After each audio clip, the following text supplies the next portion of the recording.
से वो फिराक में था, ऐसे कि मतलब वहीं पे खड़ा हुआ था। और मैं जब उसको आगे बढ़ के उसके बगल से जब आगे बढ़ी तो देखी तो मतलब वो वहीं पे कभी पगड़ी बांध रहा था, कभी मतलब अपनी साफी निकाल रहा था, ऐसे कर रहा था, बात भी कर रहा था, ईयरबड लगाए हुआ था। वहाँ से जब मैं निकली तो वो जो है बाइक निकाल के बाइक से धीरे धीरे आ रहा था। और मैं पलट के देखी तो वो तेज़ी से बाइक निकाल के आगे बढ़ा और जो है वहाँ पे थोड़ी सी मुड़ान पड़ती है, वहीं पे जाके खड़ा था। मुझे जैसे मैं राउंड करके दुपट्टा ली थी और तभी वो मुझे उठा के मतलब चलती साइकिल से उठा के और एक थप्पड़ मार दिया। मेरे कुछ समझ में नहीं आ रहा था। फिर वो 2-3 लोगों को और बुलाया। वहाँ पे तकरीबन 3 से 4 लोग थे और मतलब मैं देख नहीं पाई, मेरी आंखें बांध दिए थे। मेरे साथ दरिंदगी की है, उसके बाद दरिंदगी की सारी हदें पार कर दी है। इतनी बेरहमी से, इतनी मतलब बेरहम तरीके से मेरे साथ किए।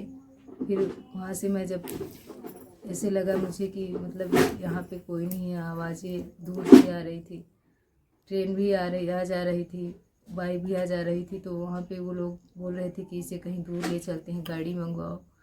तो मैं वहाँ से जब बेहोश थी, जब मुझे होश आया तो मैं धीरे धीरे झाड़ियों का सहारा ली, बाहर निकली तो मैं देखी कि रेलवे ट्रैक वहाँ से 20 कदम दूरी पे था। मैं धीरे धीरे रेलवे ट्रैक पे आई और रेलवे ट्रैक पे आने के बाद मैं वहाँ से जो मुंह में कपड़े वगैरह जो हाथ बंधा था, कपड़े वगैरह बंधे थे, मुँह से निकाले।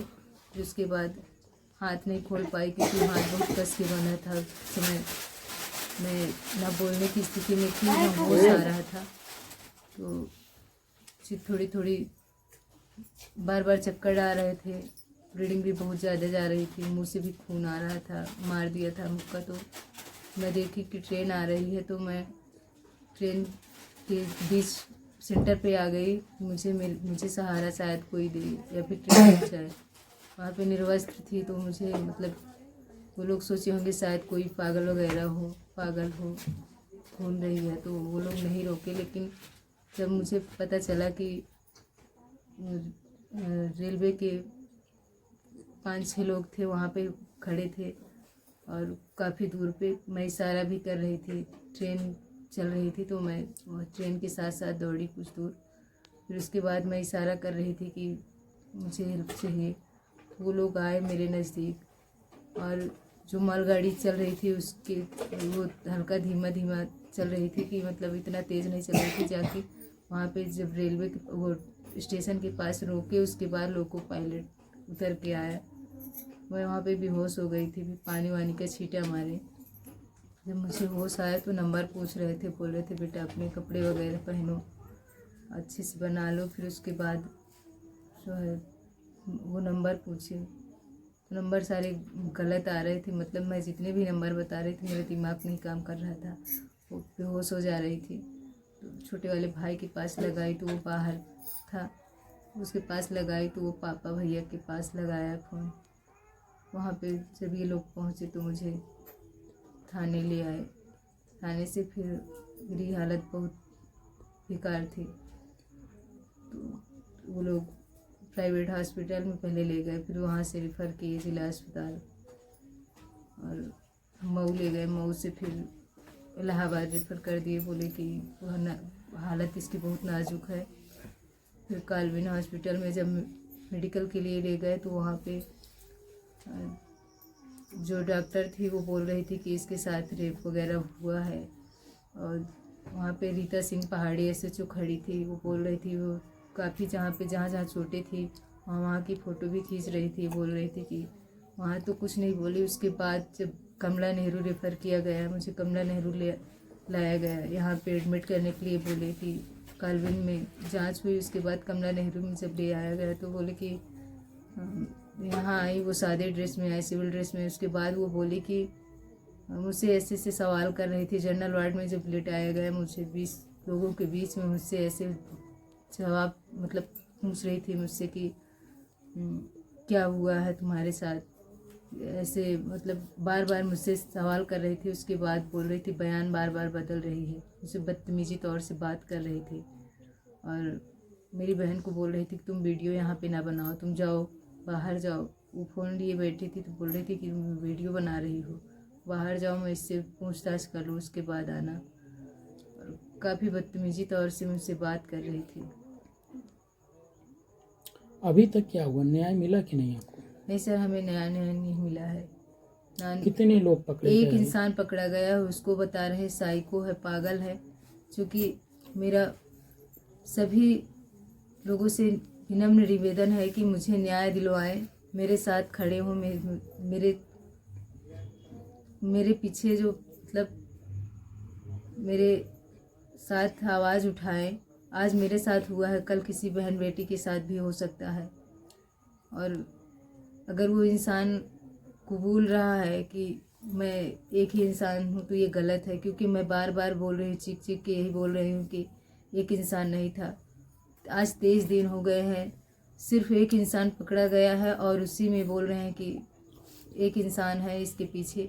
वो अपराधी की बात मान रहे हैं, ना कि मेरी बात मान रहे हैं जो मेरे ऊपर बीता है। चित्रकूट के सांसद आज आई थी आपसे मिलने, क्या पूछी और क्या आपसे बोली हैं? मुझसे यही बोली है कि देखते हैं जो होता है, हम आपके साथ हैं, आपके साथ खड़े रहेंगे और न्याय दिलवाने में आपकी मदद करेंगे। और बस मुझसे यही बोली है कि मुझसे जितना हो सकता है मैं करूँगी। आप समाज से क्या अपील करती हैं? मैं समाज से यही अपील करूँगी सर कि मुझे न्याय मिले। अगर समाज में ऐसे दरिंदे रहेंगे तो समाज की माँ बहन बेटियाँ सुरक्षित नहीं रहेंगी, ना कहीं आ जा सकती हैं।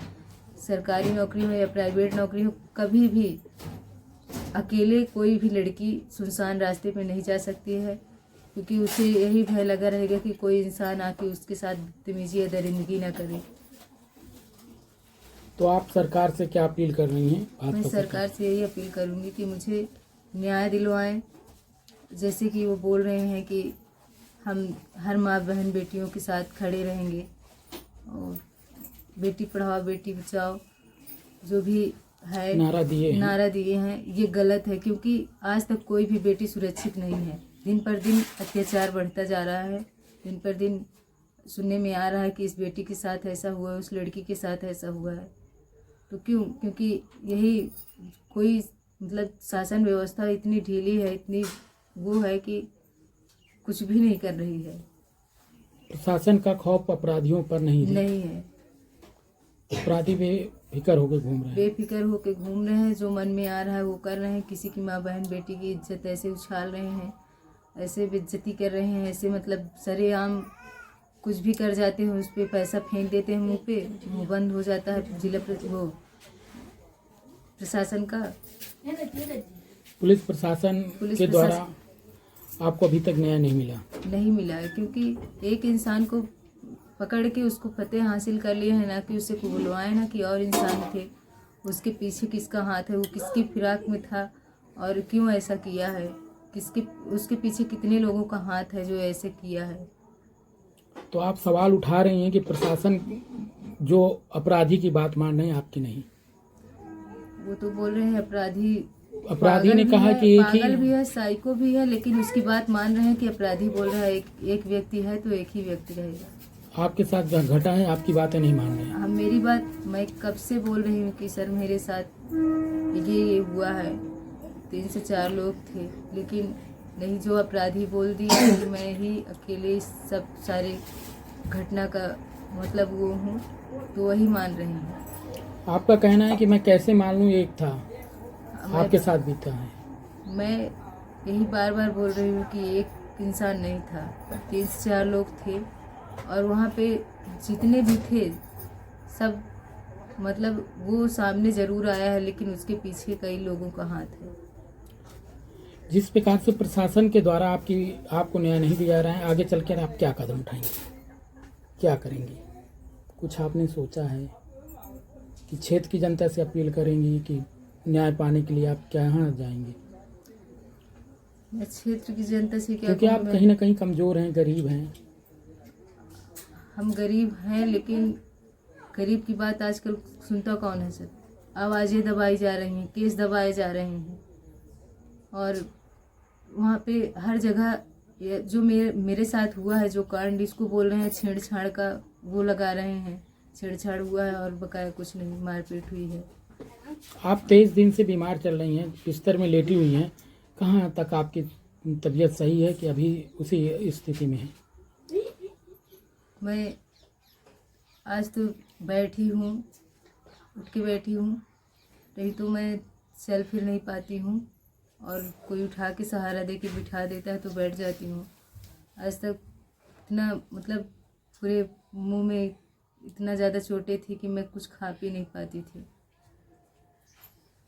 ये बोलिए। मैं न्याय पाने के लिए ये कदम उठाऊंगी कि क्या किसी में जन्म लेना एक अभिशाप है और गरीब होना क्या एक अभिशाप है? वो शुभम मिश्रा निकला आरोपी, और उसके पीछे और कौन कौन है पता नहीं, लेकिन उसको जो है उसको बढ़ावा मिल रहा है, उसके जो कारनामे हैं उसको छिपाया जा रहा है। एक नहीं 3 से 4 कांड किए हुए हैं। फिर भी मुझे समाज से हाथ जोड़ के निवेदन है कि मेरा साथ दें, और आज मेरे साथ हुआ कल किसी और के साथ होगा, कल किसी और माँ बहन बेटी के साथ होगा। तो मैं यही कहूँगी कि ऐसे इंसान, ऐसे दरिंदों को बढ़ावा ना दें, नहीं तो आगे चल के आज एक शुभम मिश्रा है, कल कोई और होगा, कल किसी और साइको को बोल देंगे कि हाँ ये साइको है, लेकिन कांड ऐसे ऐसे कर जाते हैं कि साइको हो चाहे पागल हो, लेकिन कांड ऐसे ऐसे कर जाते हैं, किसी के घर गृहस्थी सब बर्बाद कर देते हैं, किसी की इज्जत क्या है कुछ नहीं समझते हैं।